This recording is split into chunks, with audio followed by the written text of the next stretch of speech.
जय गुरु जी। संगत जी, गुरु साहिब जी के चरणों में कोटि कोटि प्रणाम। संगत जी, एक बार एक आंटी ने गुरु जी से पूछा कि गुरु जी, सब कहते हैं अमृत वेला करना चाहिए, अमृत वेला में बड़ी ताकत होती है, पर गुरु जी मैं तो अमृत वेला नहीं समझती।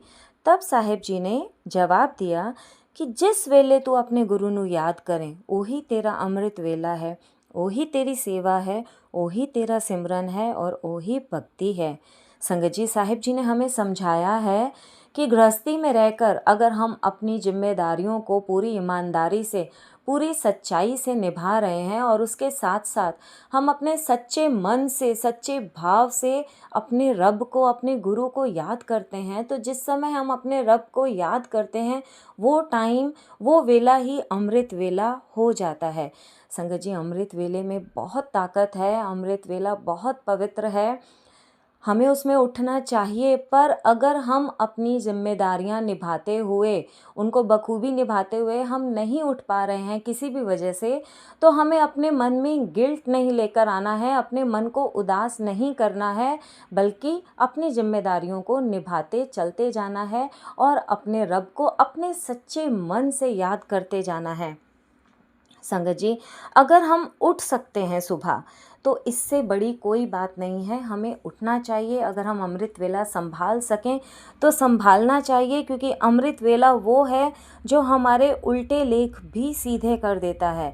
इस समय का जो ऑरा होता है बहुत पॉजिटिव होता है, चारों तरफ पॉजिटिविटी होती है, और जब उस पॉजिटिव ऑरा के अंदर हम बैठकर अपने रब को याद करते हैं, अपने गुरु को याद करते हैं, तो हमारा उनके साथ डायरेक्ट कनेक्शन बनता है, क्योंकि उस समय ना कोई डिस्टर्बेंस होती है और हमारा मन भी बिल्कुल शांत होता है, हमारा दिमाग बिल्कुल शांत होता है, कुछ भी हमारे दिमाग के अंदर उधेड़बुन नहीं होती है। संगत जी, गुरु गोबिंद सिंह जी महाराज जी का भी वचन है कि जिसका अमृत वेले का नियम पक्का है, उसकी रक्षा करने रब को खुद आना पड़ता है। क्योंकि अमृत वेला जब हम करना शुरू कर देते हैं, तब हमारे अंदर सिमरन शुरू हो जाता है। तो संगत जी, अगर हम संभाल सकते हैं अमृत से वेला, तो हमें ज़रूर संभालना चाहिए। मैं आपको एक कथा सुनाती हूँ जो भाई साहब, भाई गुरप्रीत सिंह जी हमेशा सुनाते हैं। आप इस कथा को बहुत ध्यान से सुनिएगा, क्योंकि जिसने ये कथा पूरी सुन ली उसका अमृत वेला कभी नहीं छूटेगा। फतेह सिंह जी एक गांव में, कलेरा गांव के जमींदार थे जो उस गांव में रहते थे। उनके पास बहुत ज़मीन जायदाद सब कुछ था, लेकिन अचानक धीरे धीरे उनका जीवन बदलना शुरू हुआ।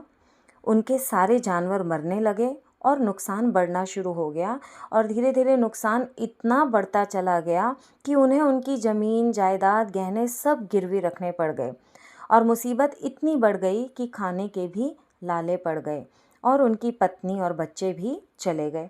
अब ये सब क्या था? ये सब उनके पिछले जन्म के बुरे कर्म थे जो अब उनके सामने आ गए थे। और संगत जी, जब बुरा समय आता है ना, तब सब साथ छोड़ देते हैं। उस समय जो काम आता है वो होता है सिर्फ हमारा रब, हमारा गुरु। अब जब उनके पास कुछ नहीं बचा था, वो रास्ते पर आ गए थे, तो एक दिन बैठे बैठे सोच रहे थे कि मैंने कहाँ गलती की है, किसकी सज़ा मुझे मिल रही है। तभी उनका एक दोस्त आया जो कि बहुत भक्ति भाव वाला था। उसने कहा कि सोचने से तुम्हारी परेशानियां दूर नहीं होंगी, बल्कि दुख और बढ़ता है। तब फतेह सिंह जी ने उन्हें कहा कि मुझे तो लगता है कि किसी ने मेरे ऊपर कोई जादू टोना कर दिया है। तब उसने कहा कि बाबा आनंद सिंह जी जो नानकसर में हैं, और नानकसर यहाँ से बहुत पास है, तो उनके पास क्यों नहीं चला जाता? वो पूर्ण महापुरुष हैं, वो तेरी हर परेशानी का हल बता देंगे। संगत जी, बाबा आनंद सिंह जी सिख धर्म के दूसरे गुरु हैं। अब उसने जब ये बात सुनी, वो दुखी तो बहुत था, तो वो दुखी मन से वहाँ चला गया, क्योंकि अब इसके अलावा उसके पास कोई और चारा नहीं था। इससे पहले न तो उसने कभी नाम जपा था, न सिमरन किया था, ना ही कभी अपने सच्चे मन से रब को याद किया था। पर अब जब चारों तरफ कुछ नहीं समझ आ रहा था, तब वहाँ पहुँच गया। वहाँ जाकर बैठा, कीर्तन सुना, तो उसे थोड़ी शांति महसूस हुई।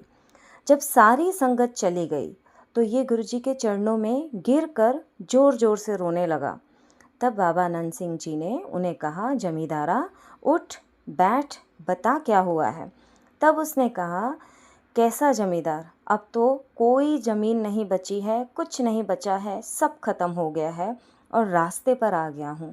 किसी ने मुझ पर कुछ कर दिया है। आप कृपा कीजिए कि मेरे सारे सुख मुझे वापस मिल जाएं। तब बाबा नंद सिंह जी ने कहा कि सेवा कर, सिमरन कर, किसी के करने से कुछ नहीं होता है, सब अपना किया ही हमें काटना पड़ता है, जो हम बोते हैं वही हम काटते हैं। तो फतेह सिंह ने हाथ जोड़कर कहा कि महाराज कोई तो रास्ता बताइए कि मैं इससे बाहर आ सकूं। महाराज ने फिर कहा, सेवा कर, सिमरन कर, धीरे धीरे सब ठीक हो जाएगा। अब जो फतेह सिंह जी ने कहा, संगत जी बहुत ध्यान से सुनिएगा, क्योंकि वो बात आज हर इंसान के मन में होती है।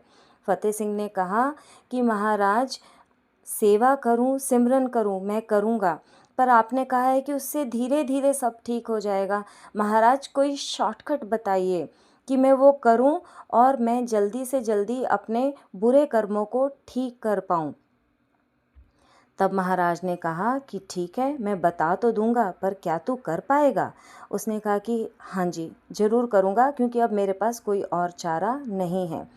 तब बाबा जी ने कहा, ठीक है तो तू 2 बजे उठ जाया कर, स्नान करके एक घंटी हाथ में लेकर उसे बजाते हुए पूरे गांव में जाना है और हर घर के बाहर एक गाना गाना है, उठ जाग सवेरे जी, मना तेरा नाम जपन का वेला। फतेह सिंह ने कहा कि बाबा जी आप ये क्या बोल रहे हो। अब मैं सुबह सुबह आधी रात को 2-2:30 बजे किसी के घर जाकर घंटियां बजाऊंगा, गाना गाऊंगा, तो लोग तो मुझे बुरा भला कहेंगे, कोई मारेगा, कोई पीटेगा, तो ऐसे मैं कैसे कर सकता हूँ। तो बाबा जी ने कहा कि हाँ तू कह तो बिल्कुल ठीक रहा है, लोग बुरा भला तो तुझे कहेंगे, पर अगर कोई भी कुछ भी लोग तुम्हारे उठाने से उठ गए और उन्होंने अमृत वेले को संभाल लिया और उन्होंने ये सोचा कि अमृत वेले का समय है, सोने का टाइम नहीं है, और वो अमृत वेला से जुड़ गए, तो तेरे पुण्य इतनी जल्दी बढ़ जाएंगे कि तेरे जन्मों के पाप कट जाएंगे और जो सुख तुझे जन्मों के बाद मिलने वाले थे वो दिनों में मिल जाएंगे। खुद उठना बहुत नेक काम है, पर दूसरों को उठाना उससे भी ज़्यादा नेक है। कर भला तो हो भला। जिनको उठाया, नाम जपाया, उनके कर्म तो कटते ही हैं, साथ ही अपना भी बेड़ा पार हो जाता है। फतेह सिंह ने सोचा कि कुछ और तो बचा नहीं है, कर लेता हूँ, और उसने हर रोज़ सुबह उठकर घंटी लेकर सबके घर के बाहर जाकर बजाना शुरू कर दिया और गाना शुरू कर दिया। और वही हुआ जो उसने सोचा था। किसी ने तो गालियाँ दी, किसी ने बुरा भला कहा, किसी ने पीटा भी, लेकिन किसी ने बढ़ाई भी की कि बिल्कुल अच्छी बात है, बहुत सही बात है, हमें उठना चाहिए, ये तो अमृत वेले का टाइम है, हम क्यों सो रहे हैं। और वो अपने रब के साथ जुड़े और धीरे धीरे आधा गांव उठने लग गया। और जो चमत्कार हुआ संगत जी, वो आज तक किसी को नहीं पता चला, पर सारे सुख फतेह सिंह के कैसे वापस आ गए कोई नहीं जान पाया। फिर से जमींदार बन गया। और संगत जी ये बिल्कुल सच्ची घटना है।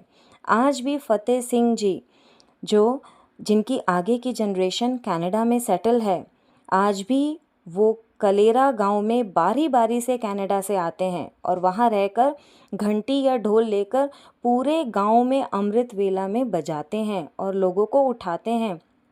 आज जब उनसे ये पूछा जाता है कि अब तो मीडिया का ज़माना है, तो आप ये चेंज क्यों नहीं करते हो, तो वो कहते हैं कि हमारे दादाजी हमें कह कर गए हैं कि जो कुछ भी है सब इसी से पाया है, इसे कभी छोड़ना नहीं है।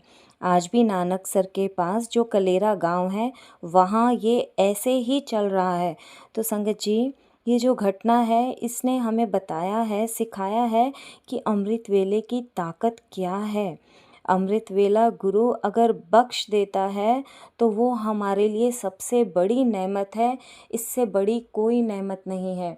और संगत जी अगर गुरु से हमें अमृत वेला बख्शवाना है तो हमें उसके लिए अपने गुरु से अरदास करनी है रात को सोने से पहले अपने गुरु साहिब के पास जाओ, उन्हें अरदास करो कि महाराज सोने जा रहे हैं, सुबह जल्दी उठा देना, अमृत वेला बख्शो महाराज, अपने चरणों में जगह दो, अपने पास बिठाओ और नाम जपाओ। जब हम अपने मालिक को ये अरदास करके सोते हैं तो मालिक हमें ज़रूर उठाते हैं। और संगत जी, अगर आपकी नींद उस समय एक बार ज़रूर खुलेगी, और अगर वो खुली है तो उसके बाद आपको आलस नहीं करना है, आपको उठ जाना है और उठकर आकर अपने मालिक के चरणों में बैठ जाना है।